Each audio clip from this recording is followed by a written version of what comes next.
Good morning and welcome to Monday of week 6 of Dragon's Back training for the 2025 race, and this is my first run back after Thursday's heart procedure. Now, I've been a very good boy. They said I had to sit around doing nothing until the entry wound in my groin healed. Did that, ticked that box, and then they said that I can start exercise after about 4 days as long as the resting heart rate seems quite stable, which it does. Stable around the 50s, a little bit higher than normal but not too much. So here I am. I've been told as well that it's 2 weeks of nothing outside zone 2, so I'm going to be really well behaved and I'm going to keep my heart rate under 135 for this first run. So yeah, here we go, see how it goes. 5 miles, nice and gentle. So the other thing about this run, it'll give me a chance to test out the Scarpa Golden Gate 2s. I went for a walk in them yesterday with Jenny, 6 miles, and obviously they were comfortable, but walking is different to running, so this is their first outing, so I'll be able to report how they feel after that. Feel good at the moment, but we're only a mile in. See you in a bit. It's funny, isn't it? First run back after 4 days of no running. All your niggles have disappeared, you're full of bounce because your energy stores are so high. You've got no idea whether the bounce is because of the new shoe effect or otherwise. Why can't all runs feel like the first run back after a rest day?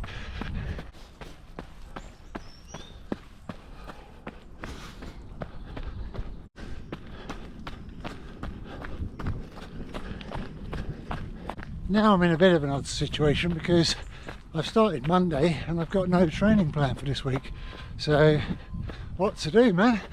I think I've got to be sensible, so I'm not going to set myself any targets for the whole week, but I'll probably do something light like this every day that I feel 100%, and then have a rest day on Thursday regardless, and then see how it goes, and then plan for next week.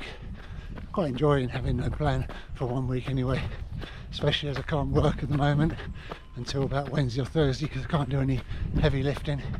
So nice to float about freestyle sometimes, isn't it? Yeah, suits my character every now and again. So I know it's only 3 miles, but these Scarpas do feel nice and comfortable. They feel very, very bouncy compared to running everywhere in my higher states, which are real minimalist shoes. There's plenty of cushioning in these, I must admit. Feel a bit like my Nike super shoes, to be honest, which I don't suppose is a bad thing. Nice to have a bit of cushioning, and but I'll probably mix it up. I won't wear these all the time, but I do need to give them an outing over a long run at some stage before I use them on a decent big run. So yeah, but first reports feel nice. Okay, we're 3.5 miles in, so I can give a bit of a run report on the ticker as well. Now, I had 3 concerns. One was that it would be a much higher heart rate it was operating at, which would mean zone 2 would drop by a minute or so a mile. I had another concern that it would be very, very erratic, jumping about all over the place. And another concern was if it did go high, that it wouldn't come down quickly. And I'm pleased to report that on all 3 of those measures, absolutely performing beautifully considering what it went through on Thursday.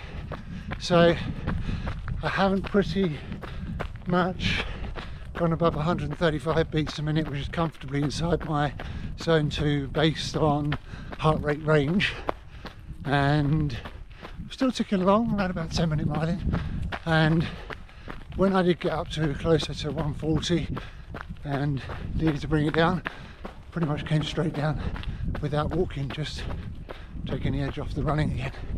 And equally, it stayed very, very steady, hasn't been jumping about. So that's 3 positives. What more do you need on a Monday morning, eh? That's all I'll report on this run. Save the rest for any other runs during the week. Bye for now. Oh, I will be at track this evening but I won't be filming because I'm not doing intervals. I'll just be coaching the group, and yeah, so there won't be any footage of track. Bon matin, and welcome to Tuesday on a glorious sunny morning on our lovely Flitch Way. This is just another 5 miler, out and back, nice steady heart rate, not much to say really. Now, I finished reading a great book yesterday. I started it on Thursday, demolished it in 4 or 5 days, and that's The Rise of the Ultra Runners by, well, if you've heard of the book you'll know the author, but I can't pronounce his name right now. And anyway, brilliant book, as you'd expect, right on topic for what I enjoy reading. But I took a lot of things away from that, and there was a general theme where some people, they really do go through a lot of pain, a lot of discomfort, a lot of hell, a lot of torture, and they seem to thrive on it and enjoy it. It's when they come most alive during ultras, so they kind of relish it. Now, if I'm really honest, I'm not really into all that. I'm one of the ones who loves being out in nature, loves the views, loves the varying terrain, the camaraderie, the you know, there's so many beautiful things about running long distances in the countryside, but I really I'm not a big fan of discomfort and pain. I had enough of that, and so it turned my thoughts to why or how I'm approaching dragons. I'm very much about over engineering the whole training plan. I don't want to start in Conwy on the 1st September sort of half charged, sort of done the bare minimum, but who cares? I know I'm going to go through some torture because I'm not properly prepared. Oh no, I want to toe the line, absolutely 100% charged, done every bit of conditioning possible, so that I don't want to race it, but I do want to be able to meet all the cut-offs and get round. But I want the level of fitness, hopefully, and the technical ability that would allow me to just shave inside of all the cut-offs, but at a pace, effort-wise, and body holding together-wise, that feels manageable. Now, I'm under no illusions. Obviously, I'm going to fall apart, and it's going to test the body beyond, way beyond its normal limits. But yeah, I'm going to over-engineer it. I'm not really into pain. And just to grow that point, if I look back over all the races I've ever done, the only times I'm ever in pain is if I put a target on myself and I'm really going for a time or a certain performance, if it's over an unmeasurable or an unusual distance. So I won't have any of that. It literally is just about being allowed to continue around the course. And obviously those cut-offs are there for a reason, because if you can't meet the cut-offs, you're not going to be safe on the course. But I would assume that they're, whilst obviously not really generous, they're generous enough to allow a fully conditioned athlete to get round. I mean, we'll find out.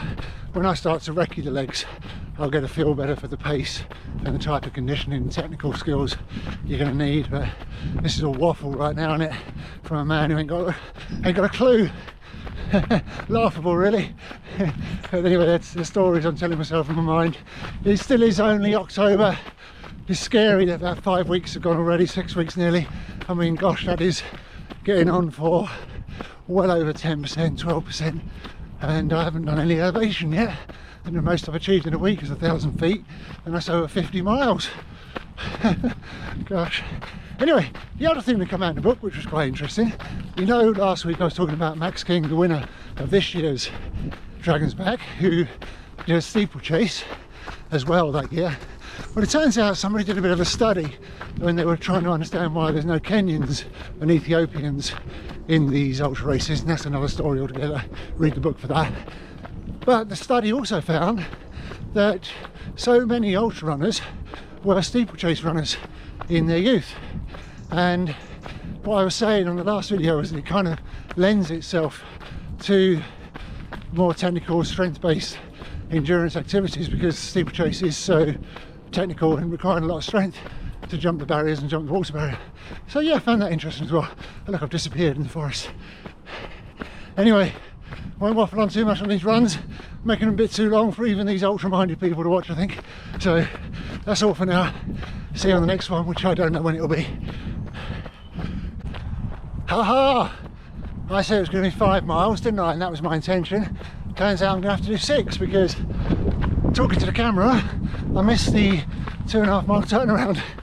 So I was almost at the 3 mile turnaround. That just shows you, doesn't it though, what good weather, having a conversation, and zone 2 can do for you. Because I had no idea I'd gone way beyond the 2.5 mile mark. So happy days, squeezing an extra mile out of nowhere. So let's also talk about sports massage. Now that's something that the pros get daily, probably twice a day, knowing their luck. Now we really need it because it's about prevention, really, isn't it? You don't really want to wait till you're injured and then hop along to your sports massage therapist, and it's going to be a far more painful experience. And also the horse has bolted and left the stable. So I'm very fortunate that Unique Body Clinic and Lauren Phillips have provided me, as I say, with 12 months sponsorship, 12 sessions on the training build up to Dragon's Back. Had another one today, and it's obvious the calves are tightening up, which is to be expected, less blood flow down there. But I feel good to go again. So just want to say thank you again to Unique Body Clinic and Lauren Phillips in particular. And next one's booked up for the 26th of November, which will be just before we go off and recce leg 5. So certainly be needing one before and most likely afterwards as well. Good morning and welcome to Thursday. The first thing I've got to show you is that over there. Look at that beautiful sunrise. That's the joys of being out early in the morning.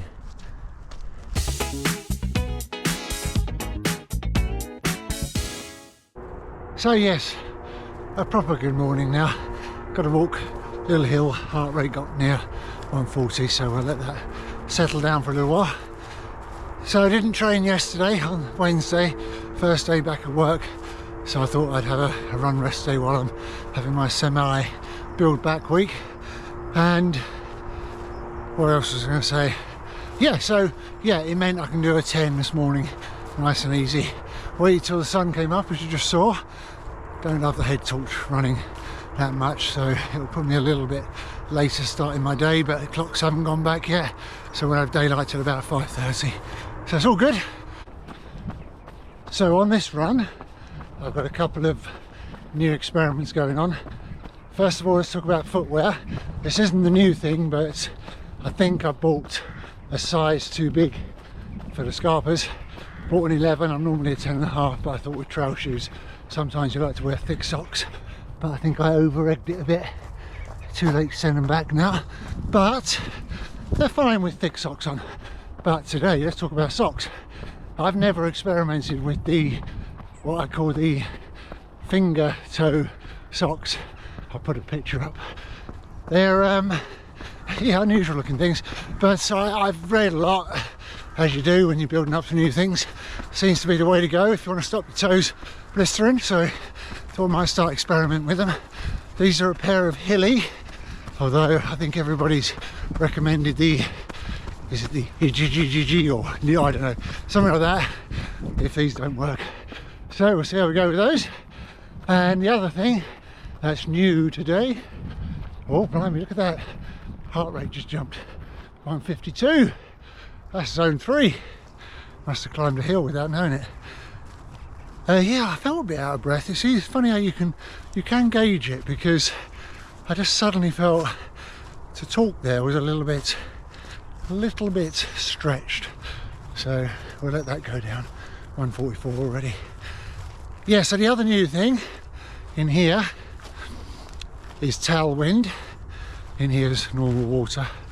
I've never used tailwind before. I know a lot of people do for their glucose calorie requirement, and obviously it's got electrolytes in there as well.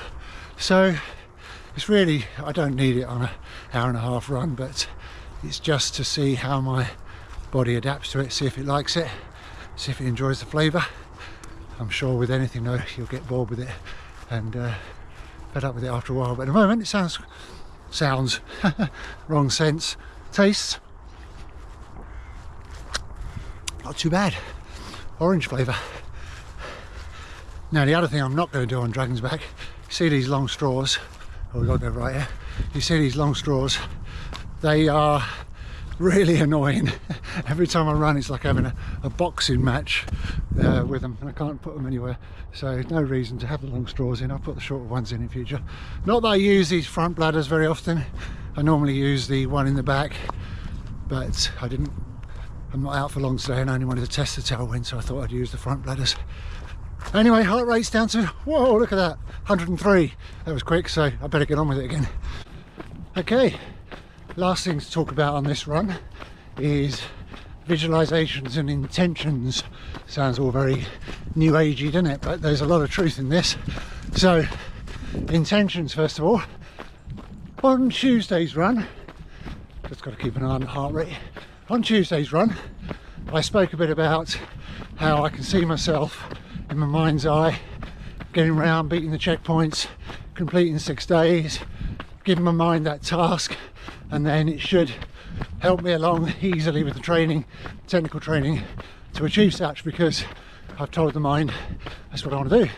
But I don't think I was clear enough, because it was on reflection I was thinking, I don't want to get in after dark, I want to get in before dark, have a nice wash in the brook before dark, just being very clear, and enjoy the camp life, have a nice, more relaxed dinner before tucking myself in bed by 9 o'clock.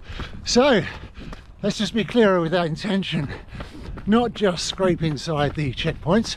I need this body Spartaned to getting around a little bit inside so we can get in the daylight.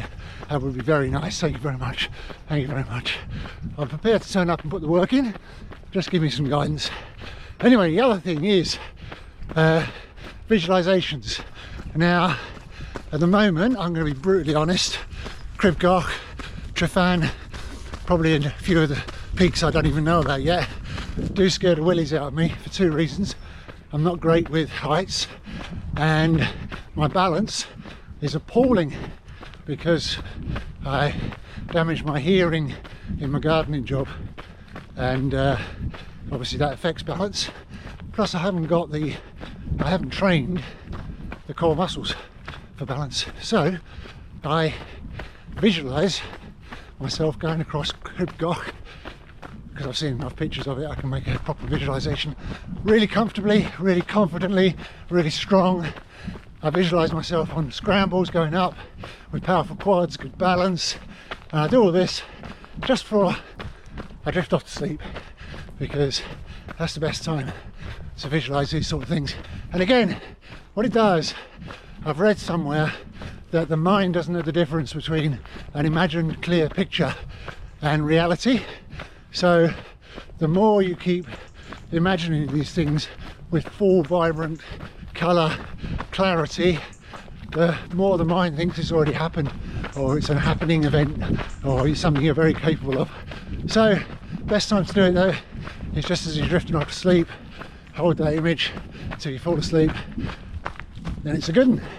Anyway, time will tell, won't it? But I've used these for so many things in the past, and you get to a point where if it keeps working and working and working and working, then you stick with it as a practice. So not all about just running, is it? Bit of mind work in there as well. If you've got any top tips about training your mind, let me know as well.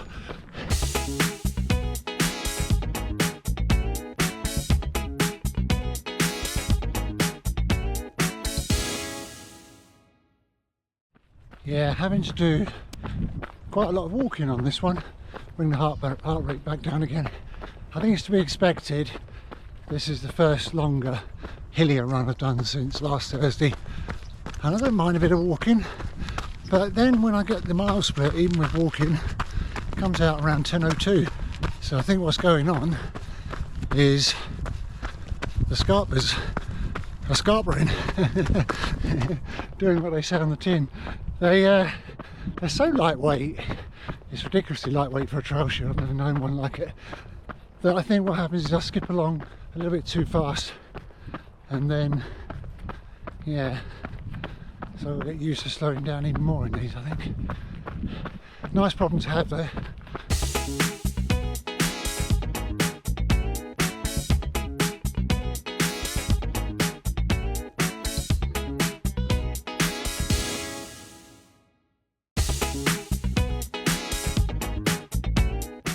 Good morning and welcome to Friday.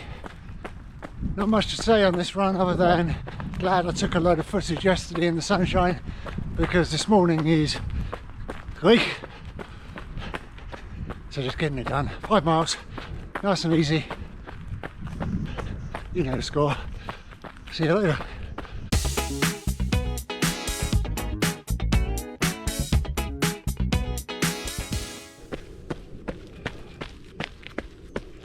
Hey, look what I have here, courtesy of Rex Hill, one of our Felstedian runners who did the Dragon's Back in 2020 something.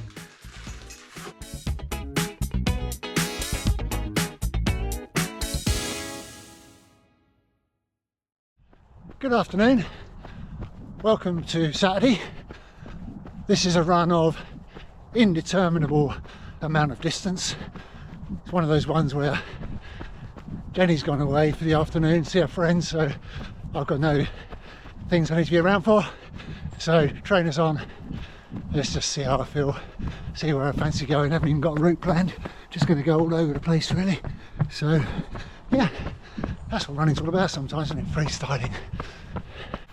Because that's the absolute beaut about zone 2ing it, isn't it? It doesn't matter whether you go for 2 or 20 miles, as long as your hydration and fueling are suitable, just go for as long as you like.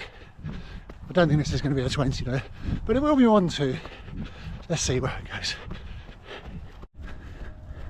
So much building work going on around Felsted.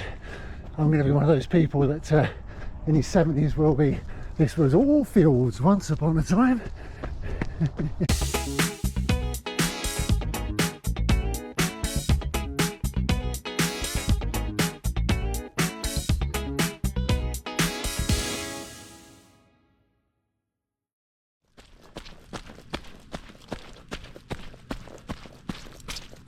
Such a drizzly old day, as they say, up in the Coos, but we runners love it. Keeps you cool, 12 degrees, don't need any warm clothing, loving it. I'm on the exact spot now of one of my most memorable running memories. We were doing a head torch run about 8 o'clock in the winter, pitch black, just our head torches, and over there, still pointing me, over there was, we could see these red eyes bounding towards us. We had no idea what it was, thought it was some sort of devil dog, and then at the same time we heard a baby crying, bearing in mind we're right out in the middle of the woods. Well, not in the middle of the woods, middle of Essex countryside, a long way from houses, and we all got a bit, shall we say, spooked. Very Halloweeny feeling. Turns out it was a dog, of course, and then there was a man walking his baby across the fields in the dark, because it's the only way you can get it to go to sleep at night. What made me laugh was I was meant to be the running leader in charge of everybody's safety, and I was doing my best not to freak out myself. It was funny. If anybody watching this coincidentally was there, pop in the comments what you remember. One of the fun old times of flit screen runners back in the day. Now you will have noticed I filmed my feet quite a lot on this run, and that's to remind me to talk about how well these scarpers are gripping on Essex mud, because been across a couple of ploughed fields, and the downside of my rather ironically named soil shakers is that across a ploughed field of Essex clay they pick it all up and you end up walking about 2 inches higher, whereas these scarpers, they're gripping beautiful and not picking up any soil, and they've got quite a wide footprint as well, so you're very stable. So thumbs up, scarper winning the day. Now I know you're all thinking, how long was that freestyle no plan run in the end? Well, I can reveal it was going to be 8 miles, because I'm heading home now and I've only got about a mile to go. Just over 8 of awesome blissfulness. If you don't get out on the trails, whatever the weather, and this is drizzly, just get out there, go do it. Doesn't matter about the pace, just enjoy yourself. Signing off for now. Good morning, Sunday. Going to do 8.3 miles to the train and back. I'm not going to talk too much on this one, otherwise this is in danger of becoming a bit of an epic that even I won't watch for editing purposes. So not much footage of this run. Beautiful day though, beautiful day.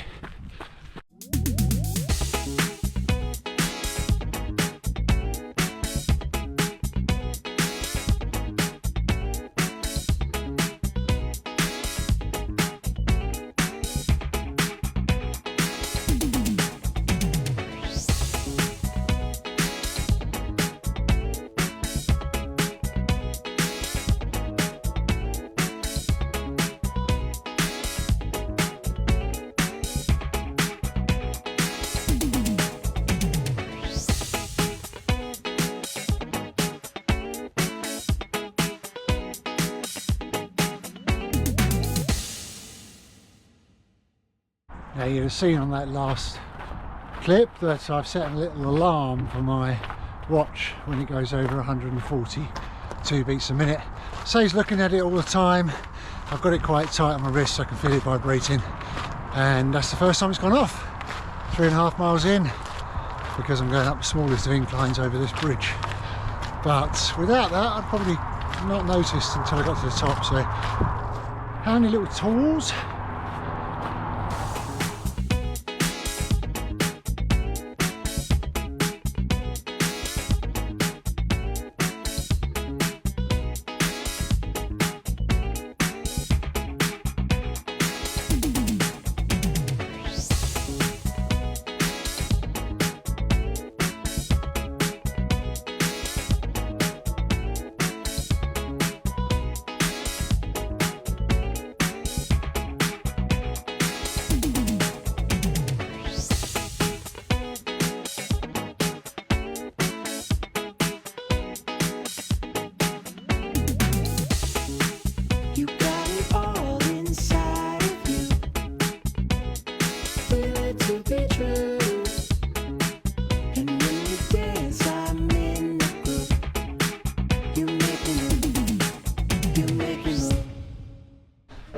Morning. So there we go, the recovery week, in quotes, ended up being 42 miles when I budgeted 10. So big bonus. That means I haven't got to take a long time to build back again. So next week I've planned myself a 47-mile week, pretty much the same structure as usual, but not quite as far as I'd normally go. But that should allow, as long as that goes well, to get back into full business thereafter. Thanks for listening.